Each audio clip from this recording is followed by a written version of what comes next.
So many thanks for these very stimulating questions. So as Chairman IWI, first of all, let me tell you where we stand in terms of cargo movement on the national waterways. So in the last 10 years, the cargo movement on our national waterways has increased at a CAGR of 20% plus. So we used to carry about 18 million metric ton of cargo in the year 2013-14. Last year we crossed 145 MMT of cargo. So there has been a tremendous increase in the cargo that we carry. And right now we are carrying a little over 2% of the motor share of cargo, where we compete with basically rail and road. So when we talk about competition with rail and road, we always say that our waterways, inland waterways, the cost of moving cargo per ton kilometer is the least on inland waterways. In fact, we compare the figures based on a World Bank study. It's about 50% cheaper than road. It's about 20% cheaper than rail. But where the problem is basically twofold, I would say. One is the lack of connectivity on the first mile and the last mile. The multiple handling which takes place. If cargo has to reach my terminals, it has to undergo multiple handling. It has to come from the factory to my terminal, loading and unloading. Terminal, again, it goes up to some warehouse. From there, again, to the consumption center. Again, multiple handlings. So the cost advantage that we have on the actual movement on the waterways is lost in the multiple handlings, on the multiple handling. Second is when we compare with rail and road, we are supposed to take away cargo from rail and road to waterways. But in terms of aggregate investment on waterways, what is it that we are investing? So we did a study.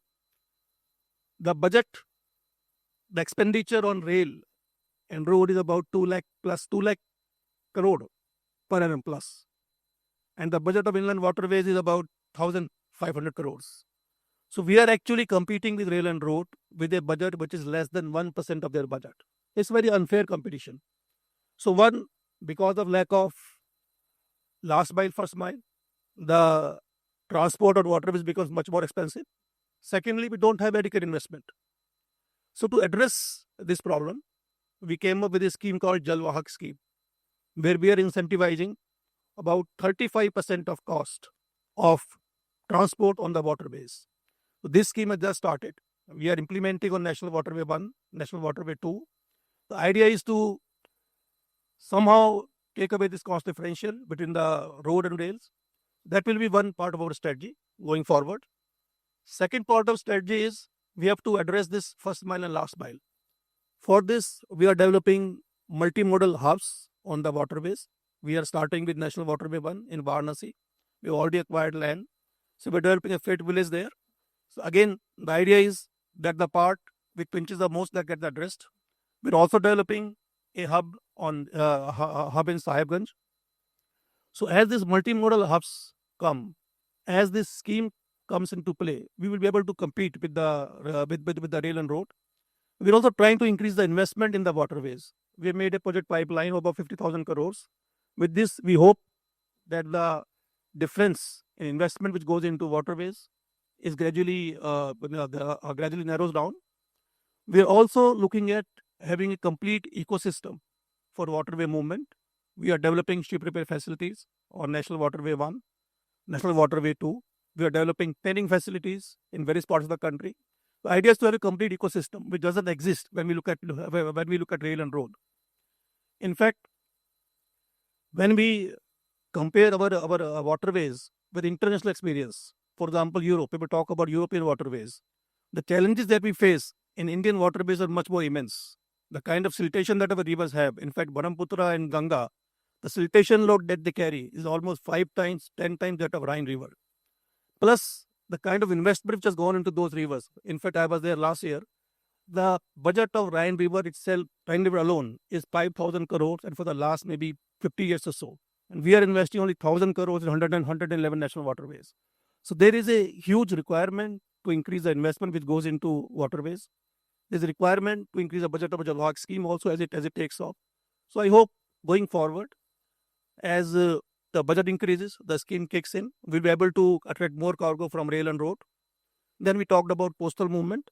So 85% of my cargo, which is coming in today also, is actually linked to coastal movement. So it's actually linked to port movement, because that movement is the most viable.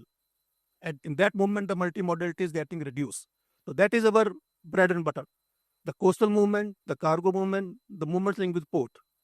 So we are working on that. We are actually conducting a study to find out what more coastal routes can be integrated with the waterways, how we can get RSV vessels, which will again reduce the cost of transportation, the cost of multiple handling, how we can work on that. So those things are there as a part of strategy. And I hope that in the coming times, the share of waterways in the overall cargo is going to increase. Thank you. Oh, thank you so much. So one does tempted to ask you about harnessing the NW1 and making Eastern India, Kolkata as an hub.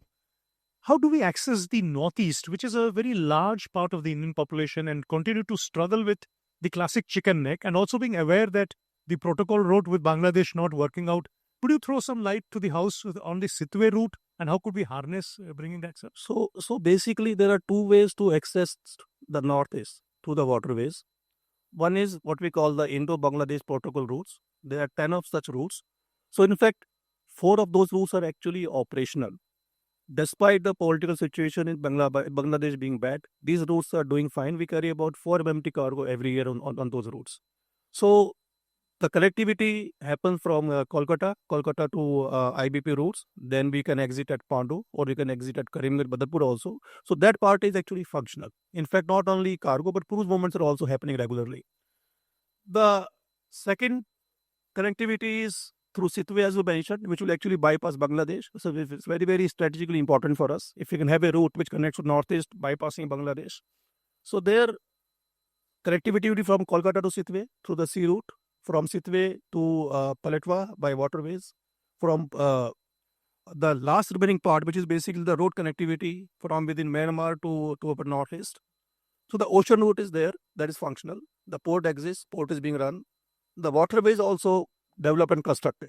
The problem is in some part of the road part, which is not complete because of the political situation there. So now the government is focusing on that. I hope that within a year or so, that route will be totally operational. So that will be an alternate connectivity. Thank you. Thank you so much. So I'm aware that you'll be leaving quickly, so I'm tempted to ask you something.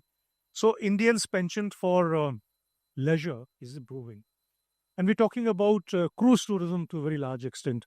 How do you see cruise tourism on the rivers?